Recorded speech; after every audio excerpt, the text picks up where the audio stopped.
Welcome to the Darkstream. Voxday, voxday.blogspot.com, and Infogalactic News. Thanks for stopping by. It's been an interesting day. As you're aware, there's a group called the Oathkeepers. The Oathkeepers are supposedly, they were originally founded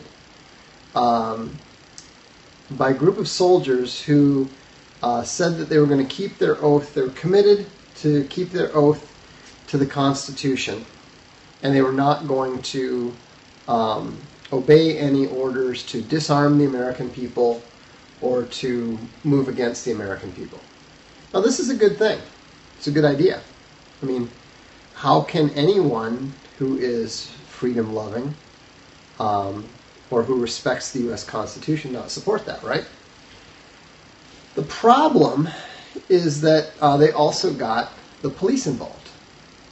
So it went from being a military thing to a military and police thing. I'm not sure that that was such a good move on their part. But the real problem is that a lot of the sort of individuals who are join this organization, they tend to be civic nationalists. You know, to the extent that they're anything beyond basic bitch conservatives, they are alt-right. Now, there's nothing intrinsically wrong with that, but the first sign that there was really a problem with them was when they were careful to, they shut down and they made a big deal about distancing themselves from the alt-right, despite the fact that they were claiming to be for free speech. A little bit tricky there. Then there was a situation where they allowed an illegal alien to put an alt-right individual in a chokehold, and they were cheering the illegal alien on because they disapproved of the message that the alt-right guy was broadcasting. Now, keep in mind, these are the people who make a very big deal about being champions of free speech. And the thing is, it is tricky because one thing that a lot of people have noticed is that people from the military tend to have an excessively romantic view of race relations. And it makes sense, because first of all, these guys are integrated. And integration in the U.S. military has, for the most part, been very successful. So there's a lot of military guys who have experienced successful integration, and they don't see any reason why it can't work that way in civilian society. Well, it's pretty simple. Civilian society is not run like a military camp. You don't have military discipline. You don't have orders that you cannot turn down and reject. And so, also, the type of minorities who are capable of getting into the military means that you're dealing with the talented 10th. So, the blacks in the military tend to be much more intelligent than the average. They tend to be much more disciplined than the average. There's like somebody said, there's an IQ floor in the military. And so the whites in the military tend to have a very false idea of what the blacks and Hispanics in particular are like. But they think they know better because they have these, they have their black brothers, their Hispanic brothers, and that's understandable. That's great. But, the weakness of the military we're already seeing, because what happens when the chain of command orders that they're going to all put on red pumps, or that they're going to accept women, or that they're going to accept homosexuals, or that they're going to accept transvestites, or transgenders, whatever you want to call them. the military accepts all of that and enforces all of that. So they have a perspective that is a little bit twisted and a little bit idealistic and a little bit unrealistic. So that's why they dislike the alt-right so much.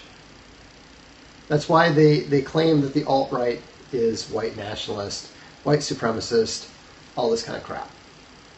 So what happened recently was that a old Oathkeeper named Navy Jack, he's like something like 70, I hear, he attacked the alt-right and attacked white nationalism, in addition to a few, a few ritual swings at Antifa and Black Lives Matter. But the whole point of it was to attack the alt-right. And so, I wrote a response to that. Not so much a direct response to that. I was mostly quoting this absolutely hilarious parody that some commenter, some alt-right commenter, had put on his site. If you haven't read it, you have to read it. It's on my blog. It's called The Oathcucker's Tale. I copied the comment over, the entire comment over, just because I figured it was going to get deleted before too long. It's really fun. But what was interesting was that in the midst of the discussion that was going on, the blog, somebody left a comment on my blog, voxday.blogspot.com. And I'll read it to you. It's dated June 27th at 6:40 p.m. The name is Black Oathkeeper. First off, I'm an Oathkeeper and a black conservative, and if any of y'all said filth like blacks are inherently violent to my black face, I'd knock your teeth out. P.S. All y'all from Voxday who spammed our website today, just know we have your IP address and have passed it along to the authorities. Many in law enforcement are very interested in racist groups like the alt-right. Now, how many of you hit the hearts if you think that sounded fake?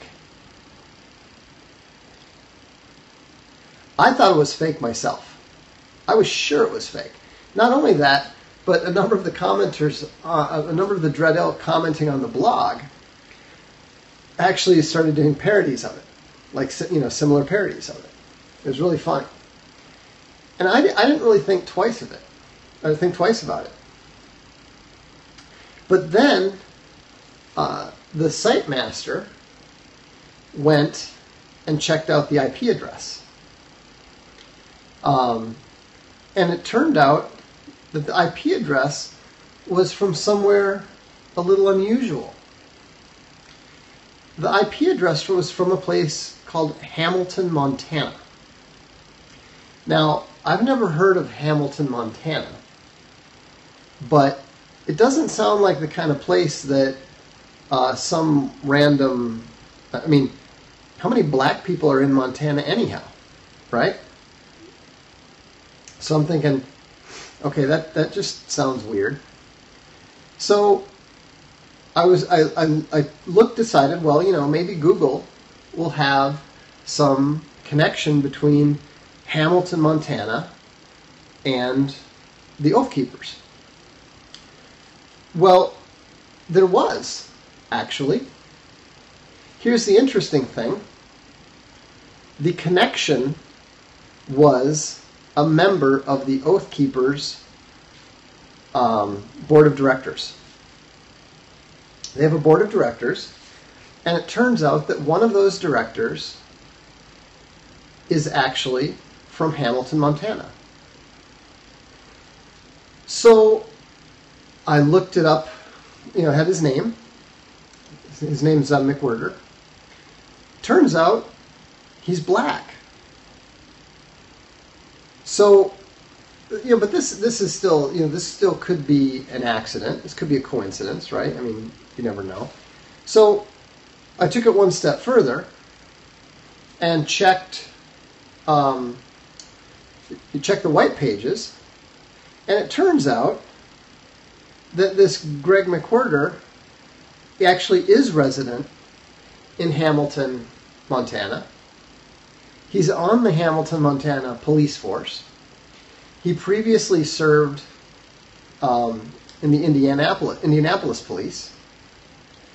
And he's on the board of directors of the Oathkeepers.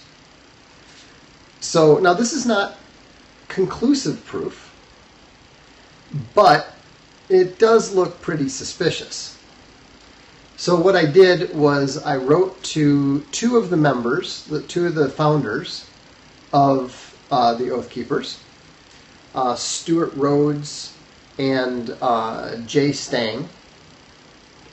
They're both on the board. They're both founders. They're both on the board of directors. I wrote to them and said, "Look, this is the situation.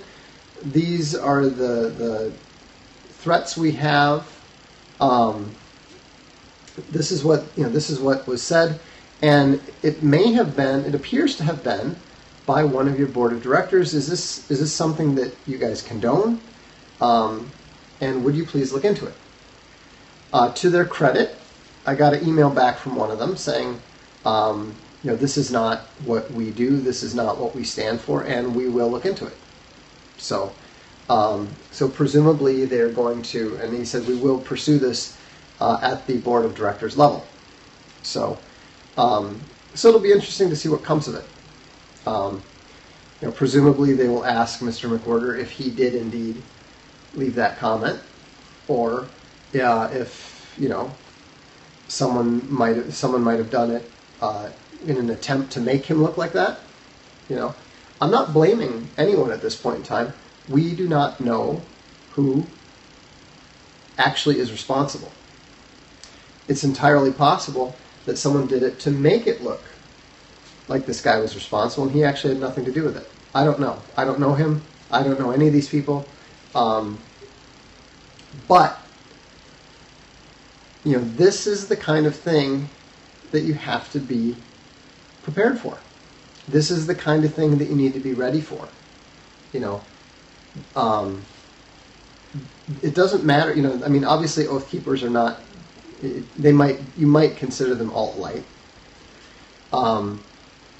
But this is the kind of thing you don't let pass. This is the kind of thing you have to call out. Because it's really not acceptable. It's not acceptable for people to be trying to engage in these sort of intimidating tactics. We already know that the government is spying on the alt-right. We already know that, they're probably watching this and other periscopes and podcasts. I wish them luck keeping up with Mike Cernovich.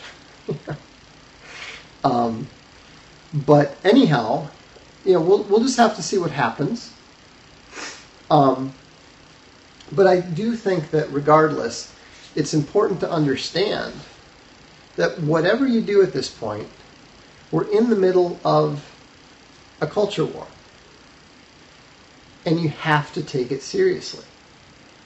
You have to pay attention to this sort of stuff because people are increasingly engaging in tactics that are, if not violent, are at least threatening violence, and so you have to be ready for it. Now, I'm not concerned about this in the slightest. It was 2001 when I first got when I first was the brunt of a mass email attack, including death threats and all that sort of thing, that was organized by the Council of American Islamic Relations. So, I'm accustomed to this sort of thing. It's not a big deal, but you have to be prepared for it. And that's something that a lot of those of you who are out there,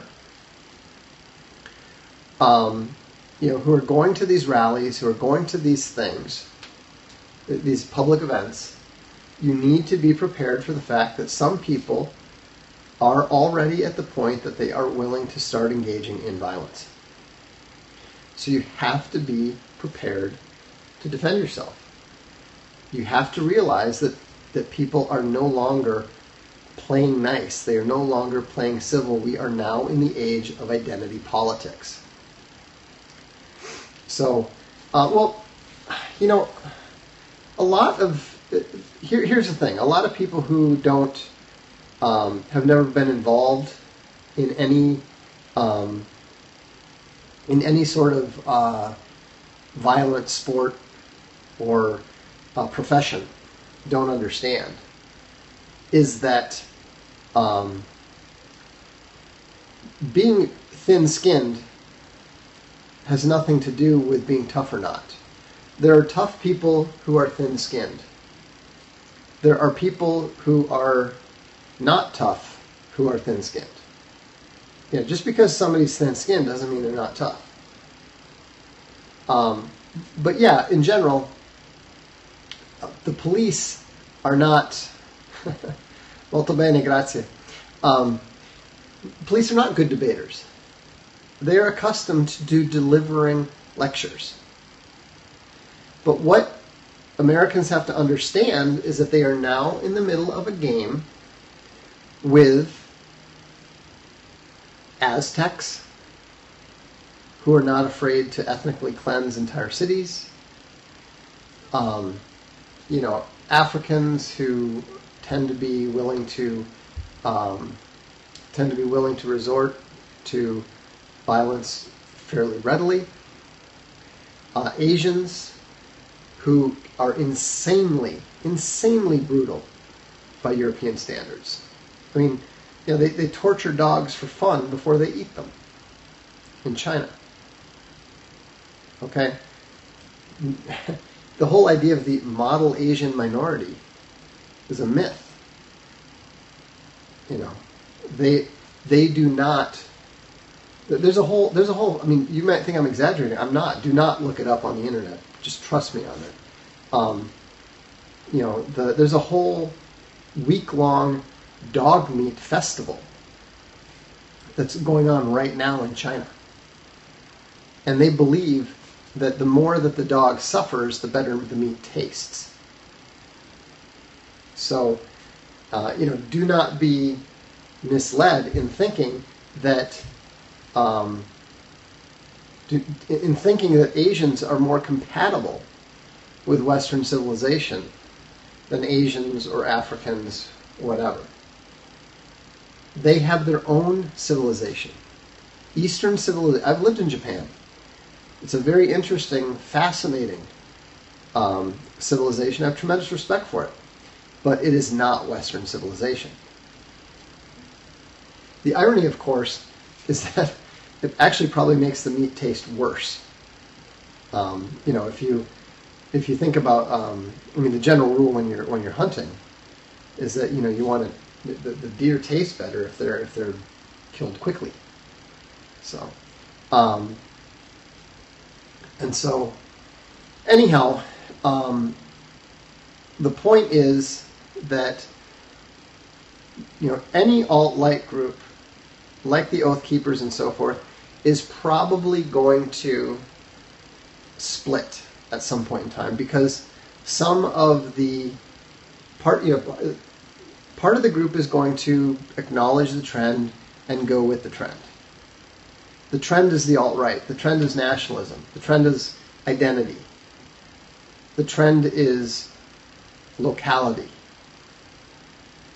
But, as I said last night, there are certain factions of the alt-right that cannot make that transition because of their own identity complications.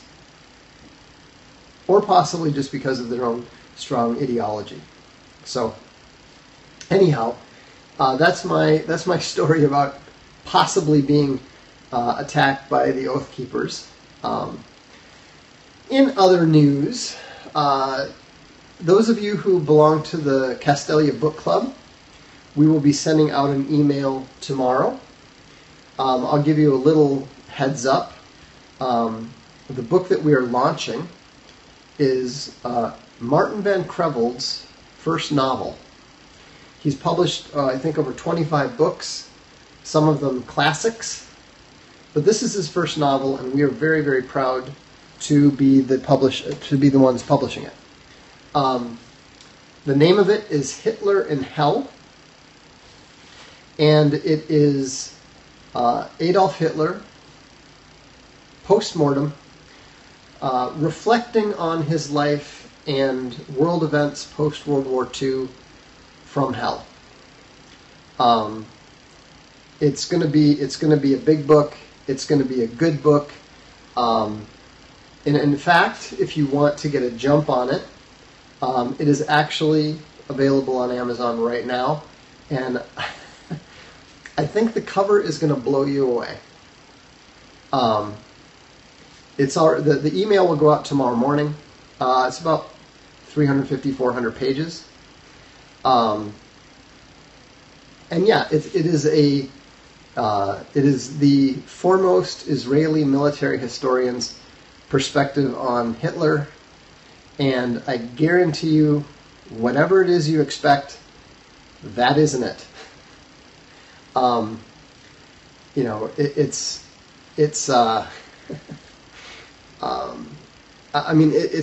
It's a mind-blowing book in a number of different ways, and it's going to be fascinating to see what people are going to make of it. This is a book that even I probably wouldn't have dared write. But Martin has he has no fear of anything, and he's also got a very puckish sense of humor. So anyhow, I think that you're going to. I highly recommend it to everyone because this guy. It's on Kindle, yeah. It's got. You have to keep in mind, this guy is one of the foremost writers on war. And so the audio version will be coming eventually too. But tomorrow's the big launch, and I'm not sure what you meant by Castelia release. If you mean it on the Castelia House bookstore, it'll be on the Castelia House bookstore tomorrow. And it doesn't matter if you happen to buy it tonight from Amazon. That's fine. If you're in the book club, you still qualify for the free book. It's all on the honor system anyhow. We send it out. The links are live.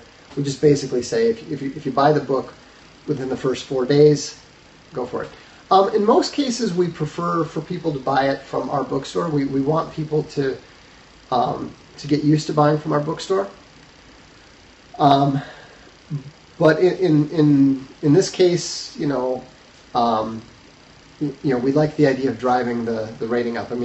Frankly, I think nothing would be more satisfying for both Castelia and for Martin if we were to have the #1 book in Jewish fiction, which is one of the categories that it's set for. So, but yeah, we have but we do have our bookstore set up. So if you prefer to buy EPUB, or if you simply just don't like to go with Amazon, Castelia is there. So yeah. We sell our ebooks for only $4.99, so you could practically buy it from both. But we'd rather have you just buy one ebook and then wait and then buy the hardcover when it comes out, or the paperback in this case when it comes out. But we're very proud of this book.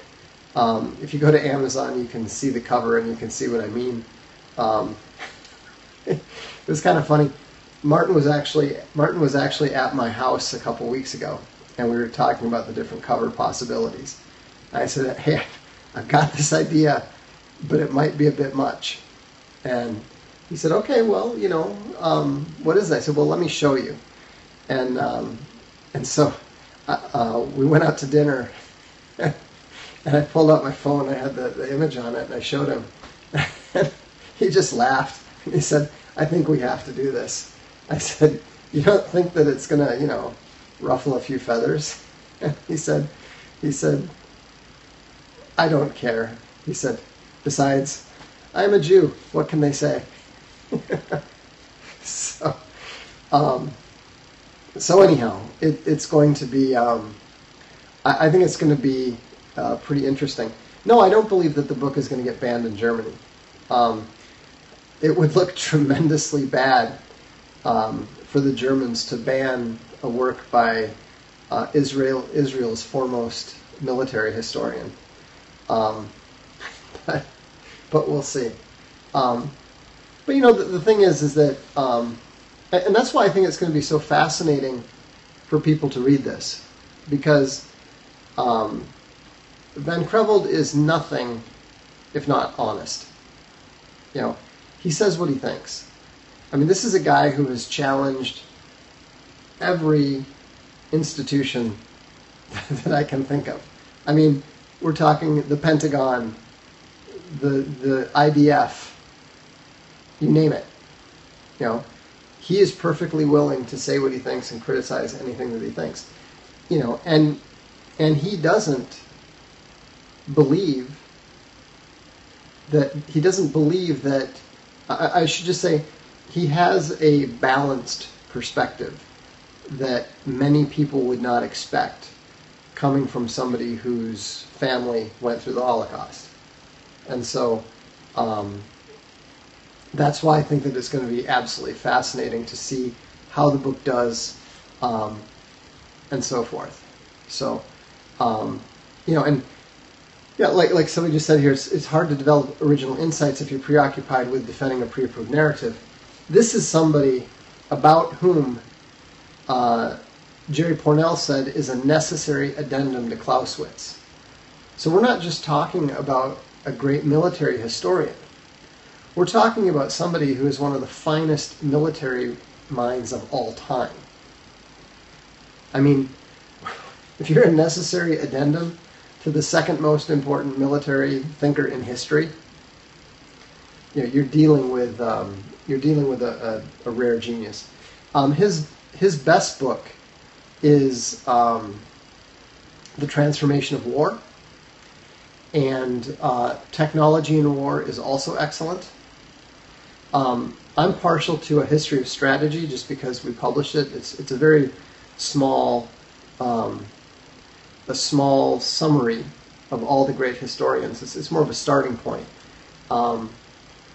And he's also got an interesting work called Equality, the Impossible Quest, which we also publish, which is basically the history of the concept of equality. It's meant to be kind of a counterpoint / addendum to the to Mill writing on justice and so forth. So, anyhow, I would highly recommend that you pick up Hitler in Hell. Like I said, if you're in the book club, you'll still want. Oh, okay. The name of the author is Martin Van Creveld, and the title is Hitler in Hell.